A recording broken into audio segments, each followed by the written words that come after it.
بسم اللہ الرحمن الرحیم۔ صرف 5 منٹ کا مدرسہ قرآن و حدیث کی روشنی میں 134واں دن 14 جمادی الاولی۔ نمبر 1، اسلامی تاریخ۔ غزوہ احد۔ غزوہ بدر کی شکست سے قریش مکہ کے حوصلے تو پست ہو گئے تھے، مگر ان میں غم و غصے کی آگ بھڑک رہی تھی۔ اس آگ نے ان کو ایک دن بھی چین سے بیٹھنے نہ دیا۔ 1 سال تو انہوں نے کسی طرح گزارا، لیکن سن 3 ہجری میں ابو سفیان نے مکمل تیاری کے ساتھ 3000 کا لشکر لے کر مدینہ کے باہر احد پہاڑ کے پاس پڑاؤ ڈالا۔ اس کے ساتھ 3000 اونٹ، 200 گھوڑے اور 700 آدمی زرہ پہنے ہوئے تھے۔ رسول اللہ صلی اللہ علیہ وسلم شوال سن 3 ہجری میں نماز جمعہ ادا کر کے 1000 مسلمانوں کو لے کر احد کی طرف روانہ ہوئے، مگر عین وقت پر منافقوں نے دھوکہ دے دیا اور عبداللہ بن ابی اپنے 300 آدمیوں کو لے کر واپس ہو گیا۔ اب مسلمانوں کی تعداد صرف 700 رہ گئی۔ احد کے مقام پر لڑائی شروع ہوئی اور دونوں جماعتیں ایک دوسرے پر حملہ آور ہوئیں۔ اس جنگ میں مسلمانوں کو پہلے فتح ہوئی، مگر ایک چوک کی وجہ سے جنگ کا پانسا پلٹ گیا۔ نمبر 2، حضور صلی اللہ علیہ وسلم کا معجزہ۔ حرام لقمے کا گلے سے نیچے نہ اترنا۔ ایک مرتبہ رسول اللہ صلی اللہ علیہ وسلم کسی کی نماز جنازہ پڑھ کر واپس آ رہے تھے۔ راستے میں ایک آدمی ایک عورت کی طرف سے کھانے کی دعوت دینے آیا، تو حضور صلی اللہ علیہ وسلم نے دعوت قبول فرما لی اور رسول اللہ صلی اللہ علیہ وسلم اپنے صحابہ کے ساتھ اس عورت کے گھر تشریف لے گئے۔ جب کھانا سامنے رکھا گیا تو سب سے پہلے حضور صلی اللہ علیہ وسلم نے لقمہ اٹھایا اور پھر صحابہ نے کھانا شروع کر دیا، لیکن وہ لقمہ حضور صلی اللہ علیہ وسلم کے گلے سے نیچے نہیں اتر رہا تھا۔ تو آپ صلی اللہ علیہ وسلم نے فرمایا، مجھے لگتا ہے کہ یہ بکری مالک کی اجازت کے بغیر ذبح کی گئی ہے۔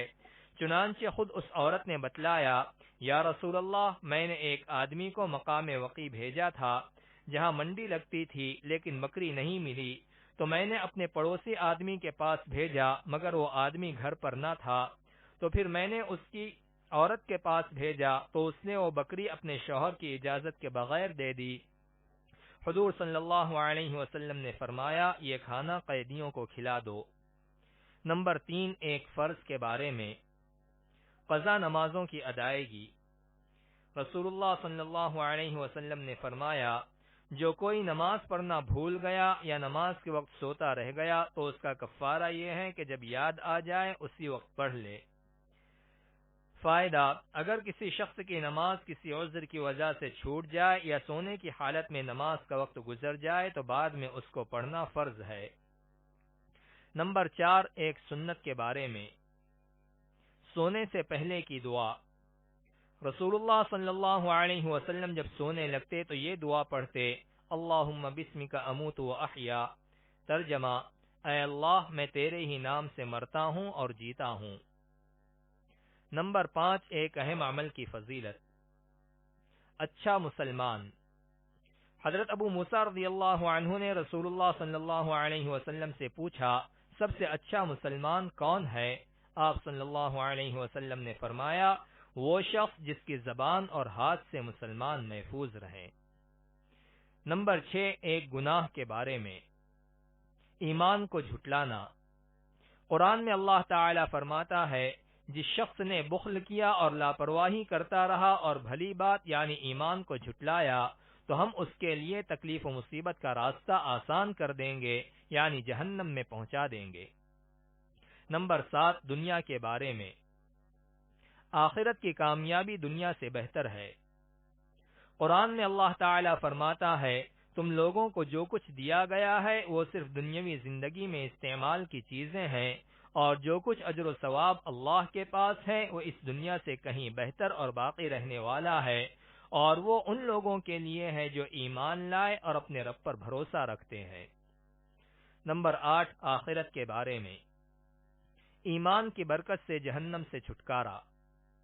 رسول اللہ صلی اللہ علیہ وسلم نے فرمایا، جب جنتی جنت میں چلے جائیں گے اور جہنمی جہنم میں چلے جائیں گے تو اللہ تعالی فرمائے گا، جس کے دل میں رائی کے دانے کے برابر بھی ایمان ہو اسے بھی جہنم سے نکال لو۔ چنانچہ ان لوگوں کو بھی نکال لیا جائے گا جن کی یہ حالت ہوگی کہ وہ جل کر انتہائی کالے ہو گئے ہوں گے۔ اس کے بعد ان کو نہر حیات میں ڈالا جائے گا تو اس طرح نکل آئیں گے جیسے دانہ سیلاب کے کوڑے میں کھاد اور پانی ملنے کی وجہ سے اگاتا ہے۔ نمبر 9، طب نبوی سے علاج۔ بیماروں کو زبردستی نہ کھلانا۔ رسول اللہ صلی اللہ علیہ وسلم نے فرمایا، اپنے بیماروں کو زبردستی کھلانے پلانے کی کوشش نہ کرو، کیونکہ خدا تعالی انہیں کھلاتا پلاتا ہے۔ نمبر 10، نبی صلی اللہ علیہ وسلم کی نصیحت۔ رسول اللہ صلی اللہ علیہ وسلم نے فرمایا، تم میں سے جو شخص کسی برائی کو دیکھے تو اسے اپنے ہاتھ سے روکے، اگر اس کی طاقت نہ ہو تو اپنی زبان سے روکے، پھر اگر اس کی بھی طاقت نہ ہو تو دل سے اس کو برا جانے، اور یہ ایمان کا سب سے کمزور درجہ ہے۔